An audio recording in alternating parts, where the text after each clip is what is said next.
I'm Bobby Miller, and I'm here today to talk to you about my work as a photographer and a poet. I started taking pictures around 1973, 74, while living in Manhattan. I was a hair and makeup artist at the time, and I was working with some of the greatest photographers, fashion photographers, theater, film, television, and had a wonderful career as a hair and makeup artist, and then slowly but surely got pulled into photography, which has taken up the last 40 years of my life. And I have a huge archive collection. I've published 25 books. All my books can be found and are available for sale on blurb.com, B-L-U-R-B.com. It's a print-on-demand website, and it's very green, which is what I like about it. You order a book, they print it, and they send you that one book, as opposed to large corporate publishers who might print 10,000 books and never sell them, and they go into some bin somewhere where you can buy them for $1. I'm going to show you some covers of the books that I've done, and then I'll show you some photographs that are from the inside of the book. And before I do that, I just want to also invite you to come to the little gallery in Housatonic, where the first Friday of each month I host a poetry slam. And for those of you who aren't familiar with that, it's really just an excuse to get people to come and hear poets read their work. But it's a competition type of situation where people get up and read a poem, and then there are judges who volunteer in the audience to give a score from a 0 for a poem that never should have been written in the first place to a 10, which is a poem that you want to hear immediately upon hearing it the first time, because it's just that good. And it's a silly concept to pit artists against each other. I think we have enough challenges with that in the world in general, but it's all in good nature and fun. And remember, the motto of a poetry slam is, the best poet always loses. So that being said, I'm going to show you the first cover of my book, which is a young lady named Amina, who was kind of my muse in the 70s in Manhattan. And I photographed her so much that I just eventually just made a book of just her photographs. So what you are probably seeing on right now on the screen is that book of hers. And we'll move to the next one, which is called A Downtown State of Mind. And it's New York City from 1973 to 1983, during the punk new wave period of life in Manhattan. And it's all photographs of those people and that genre of style, the music, the fashion, all the things that went with that. All of these books, like I said, are available on blurb.com. This is a book I just finished. It's my newest book. It's a 45-year retrospective catalog of my work over the last 45 years. That's me on the cover. Camp Lightbulb, there's no photo cover. This is just the cover of the book.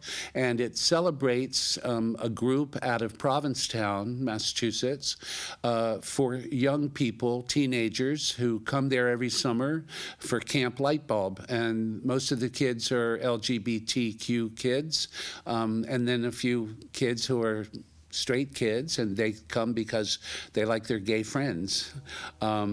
That's also available. This is a book called Comic Book, which is a book of comedians. And there's a lot of great comedians: Margaret Cho, Bridget Burke, lots of great people you would recognize. And so that's that. This is a book called Divas, Dudes, and Dandies, and it's all black and white portraiture of people that I photographed over a 10-year period while living in Provincetown, Massachusetts. The cover has, from left to right, Lady Miss Keir from the music band Delight, who was very popular in the 80s, Jim Landy, who's a producer in the center, and a performance artist named Andy Darkley on the end. And it's just filled with really wonderful, colorful, interesting people. And then let's move to my book Fabulous, which is a photographic diary of Studio 54. I was one of the house photographers there from 77 to 1980, and it was really, if you've for those of you who are familiar with studio, it really doesn't need any explanation. For those of you who don't know what that was, it was a great nightclub in New York City in the 70s, which was the first time that I was aware of where you found celebrities and stars mixing with average, everyday people, and everyone was having a great time. They do say if you were at studio, you probably don't remember it, but and I do remember it, but I remember it better because I have these great photographs from the period to remind me. That book was published, the first edition was published by St. Martin's Press, and it's been out of print for some time, though you can find it on eBay and Amazon. Those are collector's items. A signed copy is really a collectible thing. And then about 10 years later, I decided to republish it myself because the original first edition had been cropped so much by the art director that I was unhappy with that. I wanted people to be able to see the entire full negative image.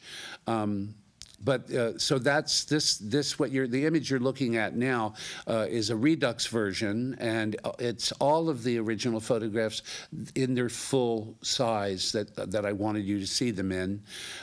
There's a great foreword by Victor Bockris, the writer, who's done books on Debbie Harry and the Rolling Stones and Muhammad Ali and a lot of interesting people. So that's that, and I'm going to be showing you some photographs from all of these books after we go through the books themselves. This is a book called Fairy Tale Folk and Other Imagined Creatures, in which I use people and my years of experience as a hair and makeup artist doing monster makeup and prosthetic makeup and turning them into fictional characters that we have come to know and love as children. There's Cinderella, there's Sleeping Beauty, there's Santa Claus, there's a bunch of different types of made-up characters that you might recognize. This is a book, it's actually my newest book, called Family Album, and it's from the collection of my mother, Dorothy C. Miller. My mother was a great photographer, amateur photographer, all through the 40s and 50s and 60s and 70s. And I think my brothers and sisters and I and my father viewed it simply as she was taking snapshots. But it really wasn't until later, after I became a photographer and had been a photographer for a long time, 20 years or so, that I began to look at my mother's work in a different light and saw that she actually was a great photographer. Her composition, her content, is equal to anyone. And only because women during those years, it was very difficult for women to have those types of careers, though we certainly have lots of great female photographers from that period. Lizette Modell, who I studied with at Parsons in New York in the 70s, and Bernice Abbott, of course. There's so many great female photographers. I only wish my mother had had the opportunity. And then this is a book called Fetish, which is a kind of X-rated book, and that's why you're only seeing this person's eye, but it's a collectible item for adults only. This is a book called Forget Them Not. It's a celebration of those who have gone before, those who have come and gone. There's Andy Gibb is on the cover, and from the Bee Gees, the youngest brother of the Bee Gees, and this book came about because I had written a poem called Forget Them Not, which was about the great loss in the 80s and 90s of people to HIV. I myself buried over 300 friends during that time period.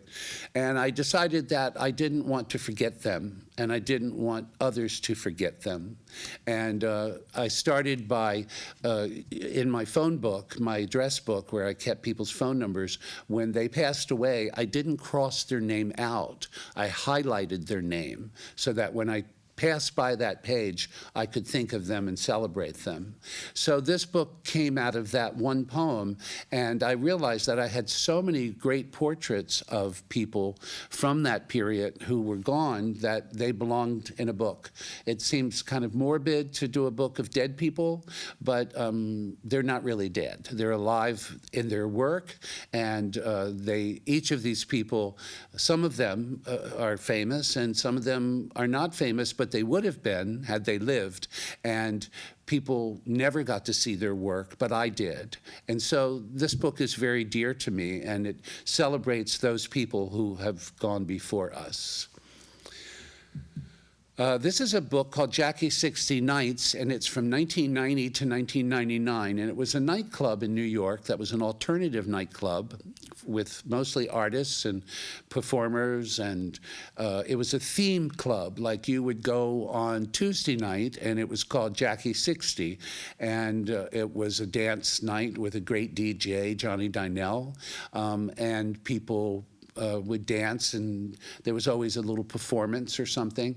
And then that became so successful that the people who produced Jackie 60 decided to rent the building all the time, not just on Tuesday nights. So they created, on Saturday nights, they created a party called Click and Drag, which was a cyber fetish night because we were all being pulled into the computer world and the digital world. And they were young people who were using those formats in ways that had not been used before. And they were presenting them in a nightclub environment where there were screens everywhere showing the work of these young digital artists. So that's Jackie 60, and it was a great club. You can Google it and probably see their archives and some film footage from it if it interests you. This is a book of classic nudes because what photographer or painter doesn't, you just have to do nudes because it seems like it's a classical thing. And so I shot 20 people from Provincetown while I was living in Provincetown, and thinking, well, this is a great collection of nudes. It didn't dawn on me that when the gallery show that showed the work happened, that all of those people came to the opening and realized as they were standing in the gallery that they were looking at their neighbors and their friends naked, who they had never seen naked before. And it was very funny and a little embarrassing for some of them, but they're all very innocent, beautiful nudes. So if that interests you, you can check that out. I started doing a series of books where they had volumes to them, and this is a series of portraits. This is volume 2, and they're portraits that I did from 1978 to 2008. The cover of this is a young man named Jojo Americo, who had a band, a music group that he performed with, and is also a fashion stylist in Manhattan. And it's filled with just all kinds of different people from the arts, poets, photographers, other photographers, writers, drag queens, fashion models, superstars, and my dog Smitty. This is volume 3 of that series. Again, on the cover is Amina, who was on the cover of the first book that I showed you. Again, it's a real variety of people, artists, photographers, writers, poets.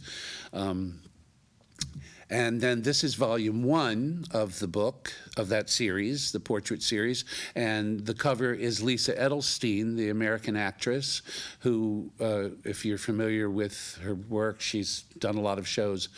She had a couple of TV shows in Hollywood. She's still working, very talented young lady. Then I did a series called P-Town Peeps, which was portraits of people who live in Provincetown or who had come through Provincetown, and I managed to get them in my studio.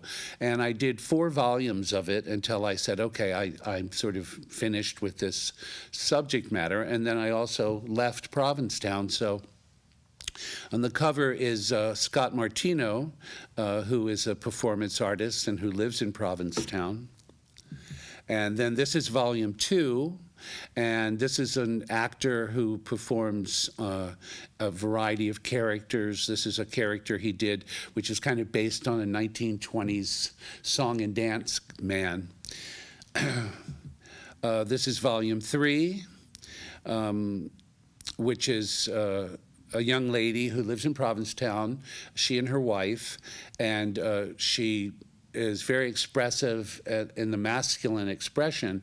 And so I thought it would be interesting to do her makeup and turn her into something else. And she loved it. The lesbian community in Provincetown began to call me the lesbian whisperer, because I was able to get women who identify as male and who present as male to embrace their femininity and see what they look like as women, as a more feminine character. So that's who she is. She's on the cover. And then this is volume 4, which was the last volume of P-Town Peeps. And this is a young lady who's a performance artist and an artist. She constructs things out of nothing, and she made the headpiece that she's wearing, which is, I believe, a fox head and some horns from another animal. But so that's, again, the 4th issue of that series. This is a book that is just, there's no cover illustration. It's called Queer Nation, which also came out of a poem that I had written after attending and photographing for 40 years the New York City Gay Pride Parade. And so I had lots of great pictures from that, which I have published and shown in galleries. But this particular book was my partner at the time, who is a great American puppeteer named Basil Twist. Basil and I made these small figures, and they are characters from the poem that I had written. And so it's sort of an illustrated poem by both, the poem was by me, and the figures are by Basil Twist and myself. This is a book called Trouble Blonde, and that's me on the cover. I think I'm about 23 there. And this is a series, this is all poetry, short stories, monologues, and one letter to Madonna that I wrote in the 80s about the challenge of wearing underwear as outerwear. And it's sort of a parody letter, but it's kind of funny. So this book contains all of my poetry and short stories and monologues that I've written, that I've performed. I had a one-man show that I did during that time period. This is a book called Wigstock in Black and White. Wigstock was an outdoor festival in Manhattan that happened from '85 to 2005, and it was all a parody of Woodstock, the festival, only the performers were all drag queens. So then these are some photographs, just random photographs that I picked to show you today from my books. This is Alice. I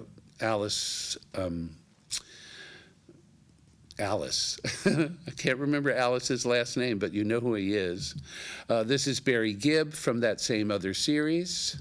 Andy Warhol, who was a very popular figure in Manhattan in the 70s and 80s, and I knew him well and would see him out, and this is one of my favorite photographs I've ever taken of him. This is from a fairy tale series of Beauty and the Beast. This is from Divas, Dudes, and Dandies, and this is a dandy.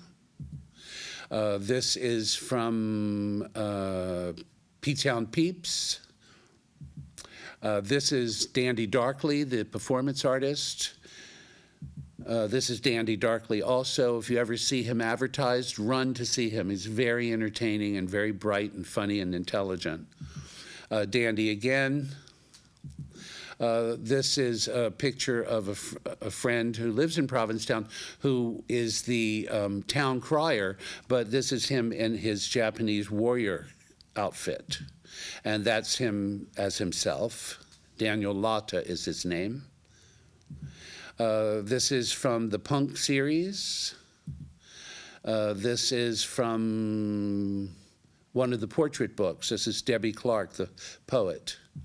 This is Dieter Roos, who lives in Manhattan and who's a great, great photographer and artist himself and painter. And he has a show up right now, I believe, in New York. This is Dina Martina, who is a performance artist who is just like no one you've ever seen before. And she performs all over the country. And if you ever see her name, buy a ticket and then write me a letter and tell me how much you loved what you saw, because she's really brilliant.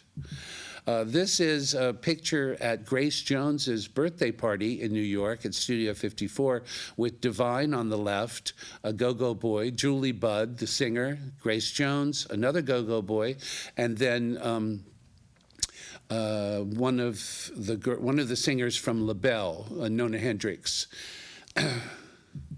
This is Donna Summer, the singer who's gone, who I was a big fan of. This is from the portrait series, and this is an actor on stage at the American Theater at Harvard from a production of The Balcony by Genet. This is Jerry Hall, the model, who has 6 children with Mick Jagger from the Rolling Stones. And Jerry, of course, was the most beautiful girl in the 70s. And this is Jerry with no makeup on. This is Jerry just being Jerry.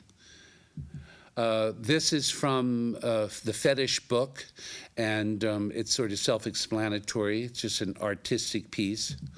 This is a beauty shot of a young girl from Provincetown in Manhattan.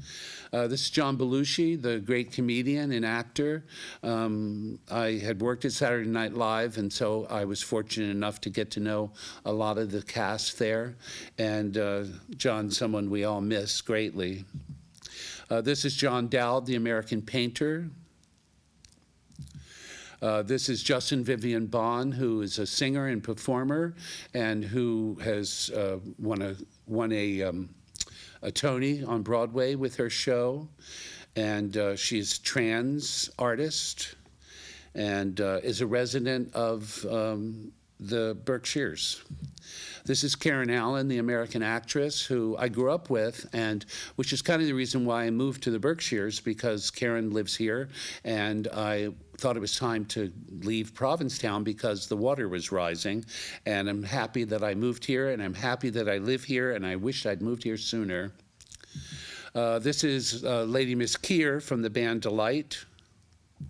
This is Lisa Edelstein again. Liza Minnelli. This is a character named Loretta Hogg, and it was a series of 4 characters that I created with the artist who had drawn them and wanted to bring them to life. This is Mama Lee, who lives in Provincetown, who's a performance person. This is Margaret Cho, the comedian. This is Meg Lee, who is a yoga instructor and lives in Provincetown. This is Meg Lee also. I'll go back so you can see that these are the same person. This is Michael O'Keefe, the actor, who will be reading as the feature poet at my poetry slam on February 10th from 7 to 9 at the Little Gallery in Housatonic at the Center for Peace, the Cultural Center for Peace. This is an artist named Paul Lacroix, who's from the Forget Me Not series, who's left us. This is Paul Rizzo, the painter. This is Paul Sean Edwards.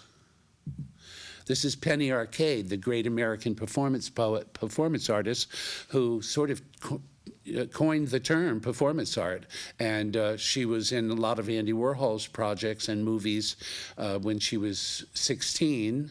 And she's still making art. She is an incredible performer and archivist.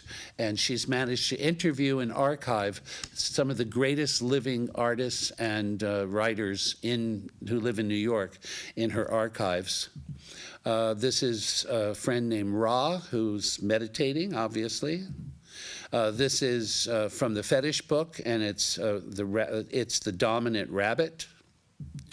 This is my niece, who I absolutely adore and love when she was a child. She's now a grown mother with grown children. And this is Scooter LaForge, the American painter. This is Spooky, who is a burlesque performer who lives in Provincetown but performs in New York often. And he's an aerialist. There he is again. This is a performer named Thirsty Burlington who lives in Provincetown and does drag characters, but also does Michael Jackson. This is from the Fetish book, and it's a transvestism fetish.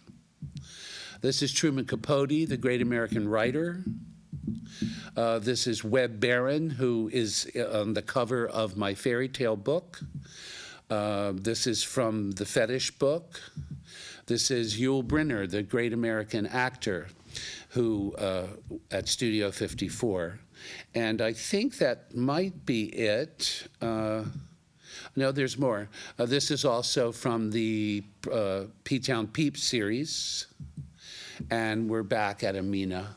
And so I just want to thank you so much for tuning in and supporting cable television. It's a great way to see and learn about things that you might not normally know about. So tell all your friends to tune in and see the great series that has been produced that I am being a part of by being here. So I hope you enjoyed this.